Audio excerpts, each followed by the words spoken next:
reasons why your life is going the way it's going is because, you know, somewhere deep down inside you don't have like a sense of direction, a sense of urgency. Maybe you don't even know who you are. But sometimes it's good to not know who you are, because when you don't know who you are, then you can actually start defining it. So don't look at it as a bad thing, look at it as a good thing. Most of us just walk around life and we look at things from our own standpoint, which is fine. But if your life is not going the way that you want it to go, the way that you imagined it going, then you have to stop and reflect and think about what it is that you're thinking about. Because ultimately, we do become what we think about. So step one is identifying our thoughts. What is it that we're thinking about? Why do we think the thoughts? Where did our thoughts come from, and who are they coming from? Are those your original thoughts, or are they the neighbor's thoughts? Are they your parents' thoughts? So most of us always walk around on planet Earth like zombies. Like, we don't know what we want. One day we're here, the next day we're there. And again, it's not for you to beat yourself up, but it's for you to identify where you are so that you can have a better future, a better tomorrow, even a better today. Because it takes about 10 minutes for you to be able to just put yourself back into that meditative, peaceful mind state, to where you can go and visit the places in your mind and your thoughts that you want to either eliminate or you want to pivot from. I have found that the vast majority of people are walking through life like zombies. Like, we're just being told what to do and we're okay with it. Again, if you're okay with that, not a problem. This is Jennifer, your favorite educator, by the way. I love educating people and teaching you, you know, what it is that you need. So I'm here for you. Let me know down in the comment section down below how I can serve you. I've realized that most people don't know who they are. They are lacking a sense of identity. And identity is so huge so that you can have a successful life. If not, you're going to walk around, again, like a zombie without any direction. Like, if your friends come and they say, hey, let's go out to drink, let's go out to party, let's go out to smoke, or let's go here, you're just like blown with the wind and going right along, you know? Like, one day you're a hippie, and then the next day you're an Instagram influencer, and then one day you're at church, and the next day you're the pastor. Like, do you know who you are? Do you know where you're going? Do you know what you really want to do with your life? Based on these components, you can identify where you are in life. So the main thing here is knowing your identity. Okay, who am I? Who are you? Who are you in Christ Jesus? Who are you as a person? What is your morals, ethics, your characteristics? This is what builds you up. We can give a hypothetical example of like Barack Obama. If you were to wipe his bank accounts clean right now, and if you were to put him at a negative $100,000 balance, what makes him different? Like, are you going to look at him any different? No, because who he is not built upon what he has, his money, his family, his fame or fortune. Is built upon his characteristic and he knowing who he is. Well, who is Barack Obama? Well, we can identify him as a president of the United States, but that is who he built himself up to be. So who have you built yourself up to be till now? Well, most of us say, well, I'm just a CVS worker, or I'm just a Target employee, or I'm just this, or I don't know what I am. I'm a stay-at-home mom. No, you have to know exactly who you are. Are you a teacher, a philanthropist? Are you a musician? Are you a piano player? Are you a consultant? Like, are you a social media influencer? Or who are you? What are you? And it's not only enough knowing who you are, it's also important that you know that you have to stay rooted and you have to stay grounded in that. Like, you have to dig deep and go into the roots, because Do you believe that if somebody came on the path of Barack Obama and told him, hey, let's go hang out over here, let's go play hockey, let's go play golf, let's go do this, let's go race cars, let's go do painting or smoking or cocaine or drugs or alcohol or this or that? No, he would probably say no, because that would take him off of his focus and it would derail him, because it's like the fundamental of who he is, who we are, is so important. And the reason why we don't achieve a lot of the things we want, a lot of the times we're not in life where we want to be, is because we lack sense of identity. And this is something that you need to research on your own. Who am I? What am I? And only you can define who you are. Your parents don't define who you are. Society doesn't define who you are. We have allowed ourselves to be conditioned by society. We have allowed society and our parents and our friends and our siblings, everybody, to define us. But it's time to take your power back now. It is easier said, okay? It is easier said than done. It's easy for me to say it. It's easy for you to say it than to do it. But it's going to be easier for you to do it than for you not to do it. Because 5 years down the road, you're going to wish that you do it. It would have been easier for you to get started and work on it every day. And it doesn't matter if you do one day or no day or some days, and then at least you will get into the habit of building your character, your muscles of your morals. What are my ethics? What do I believe? What do I want out of this world? It does take time and it does take energy. It takes you sitting yourself down at a table or at your desk or at your computer or even laying on the floor or on your bed and taking out your journal, taking out your phone and recording it on your phone, or taking out your laptop or your journal. It doesn't matter. You write it, and writing down, like getting quiet with yourself, shutting off all distractions and really asking yourself, who am I? I had identity crisis. I broke down so many years ago. I thought that my partner was the one lacking a sense of identity, even though he was. I also was too. But I was blaming him and blaming my partner for he didn't know who he was or anything. But I didn't know who I was what I identify myself as. So you have to make sure that you know who you are, because when tough times come and when wind blow left and right, your sail has to go up. And you have to make sure that you know who you are and you stay rooted if you want to have a successful life. And success doesn't define how much money you have in the bank account. Success could mean you have been eating healthy for the past 20 years or for the next 20 years. That's going to ensure that you can have health to play with your children, that you're healthy enough to have children, that you are capable enough to graduate from school, that you can have that successful career that you want, that you can achieve those goals and get the home and get the car and get the thing that you want to get, right? So we have to completely change the way that we look at things.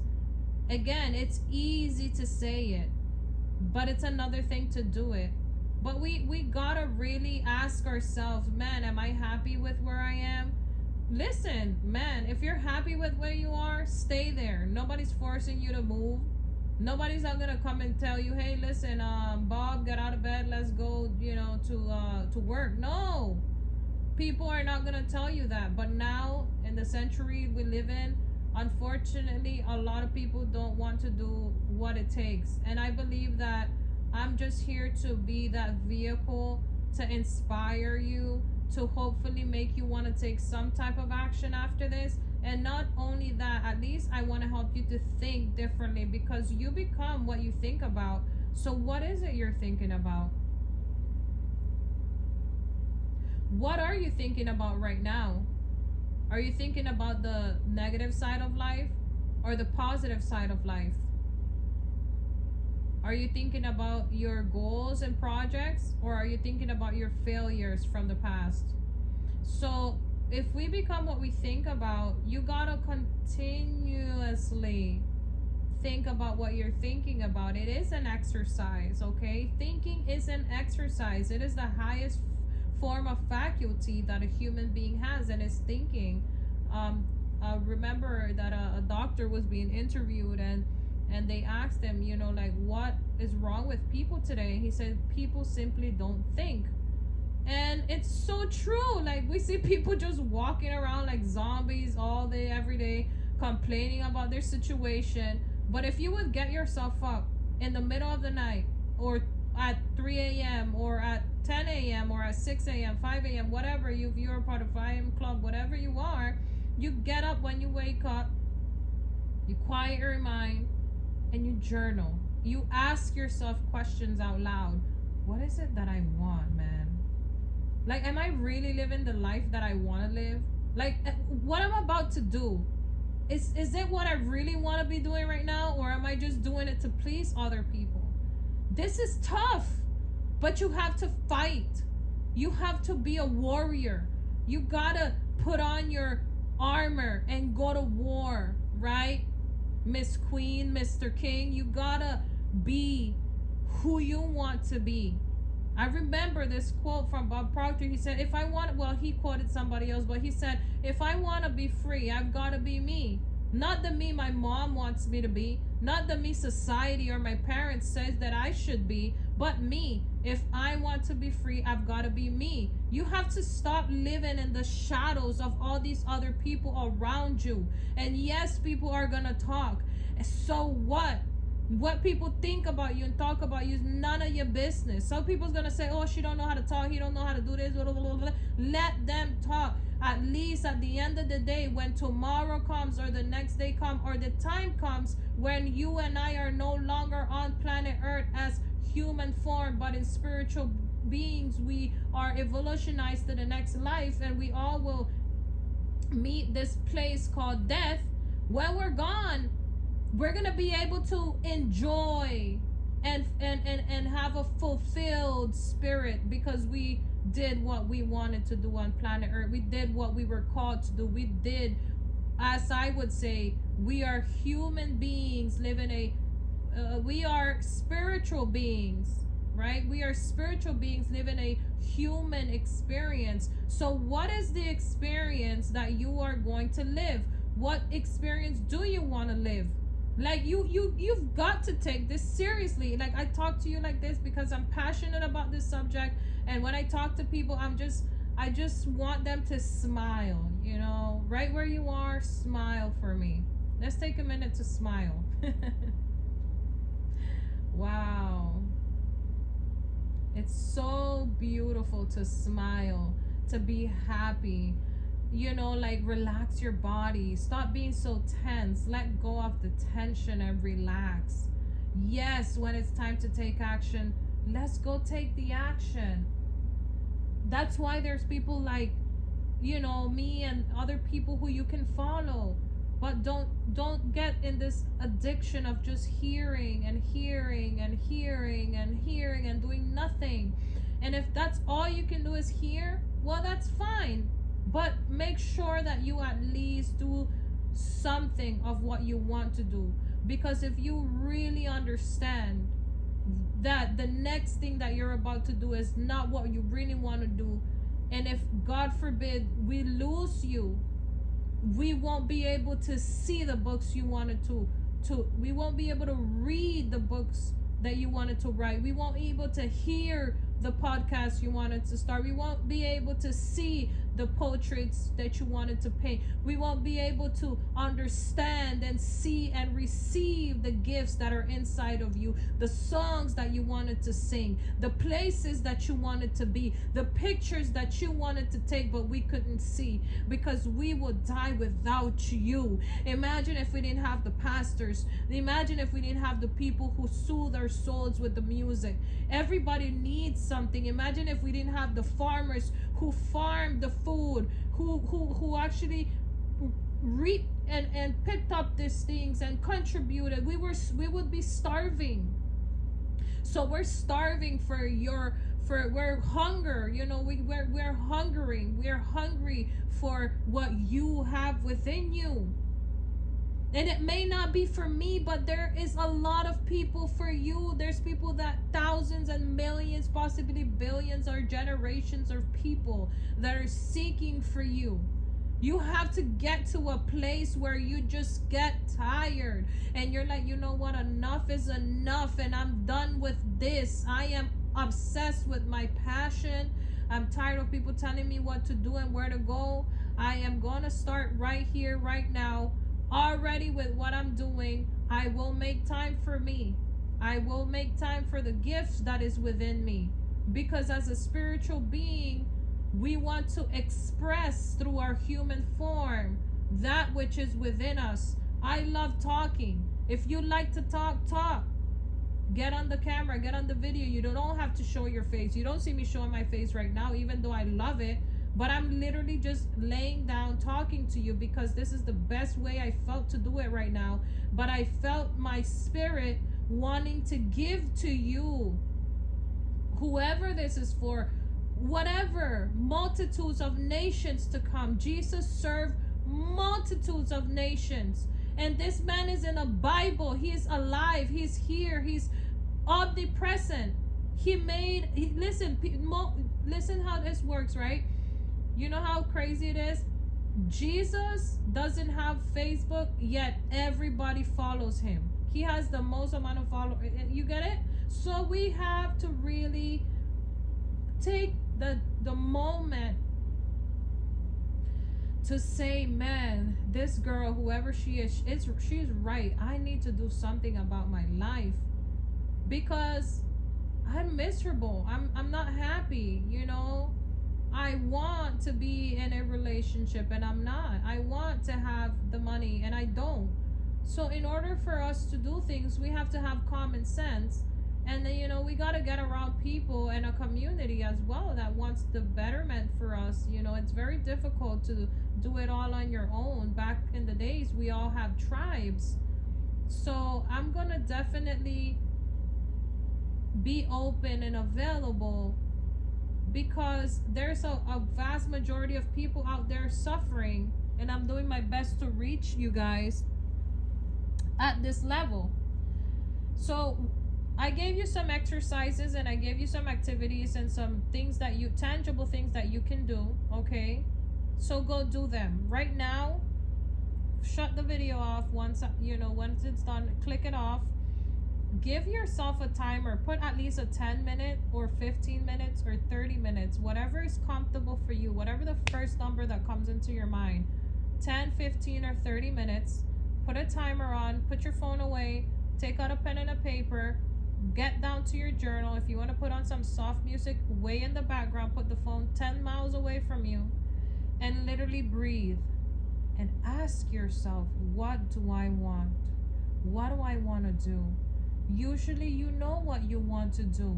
From the time we were children, they ask us, hey, what do you want to be when you grow up? Oh my God, I want to be an astronaut, a dancer, a pilot, a this, a model, a this, a that, a speaker, a singer, a blah, blah.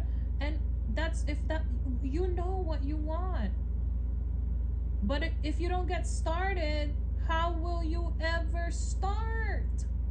You gotta start bad. You gotta start good. You gotta start prepared, unprepared, because the way will present itself to you. When you're driving down an alley, and we're going for a long drive down those roads that go down all the way down, that they get dark at 3 a.m., 2 a.m. in the nighttime. When you flash your lights for your car, you can only see about 1 to 2 miles ahead, if I'm not mistaken, but you know what I mean. There's a distance up ahead, 10, 5, 7 miles ahead. You cannot see it. Why? Because the light that's shining only allows you to see up to a certain amount of altitude, amount of points. Once you continue to drive, the light is Jesus, the light is me, the light is your thoughts, the light is the people around you, the light is your thoughts that are telling you, the light is the way. Once the light tells you that if you move, you're the car, you're the vehicle, if you move 2 miles down, the way, the other next 2 miles will present itself to you. But if you stay and park, there's no way in hell that you're gonna see the other 2, 4, 6, 8, 10, or 12 miles ahead. And that's just the same with your goals and where you're going. I've been on this personal self-development journey for a long time, and I regret it not one day of my life. It is the best decision that I've ever made in my entire life. My mindset has evolved beyond measures of a mile. Make sure you're doing that which you're called to do, because if you die tomorrow, nobody to blame but you. You better make sure that you smile every day and you wake up to do what you want to do. Don't complain if you have or have not anything. Be grateful for all you have. For everyone around you is in need. Everybody has a different need, a different time, a different season. But make sure that you want to be the best that you can be. For me, for you, and for all of us around you. I can talk for hours, but I want you to go, and I do want you to do this exercise for me. I gave you all my energy, and I hope you give it to me too. I don't mind waiting, but I'm sure there's a lot of people out there waiting too. So take care, be blessed, and I really can't wait to hear. And if you want me to be your accountability partner, comment down in the section below. Hey Janet, I went and I did it. Here, hey, I went and I did it. Done. It's done. It is done. It is done. That's all I want. I want to know if you did it, even if you're seasoned or new. Trust me, your life is about to change, because once you write it on paper and pen, your mind will take on a different journey. You will start to think differently. You will start to see the opportunities, and your vision will become clearer, and your mind will become at peace, and you will be at ease. So with that being said, this is your favorite teacher, Jennifer. Love you guys. Take care. Peace.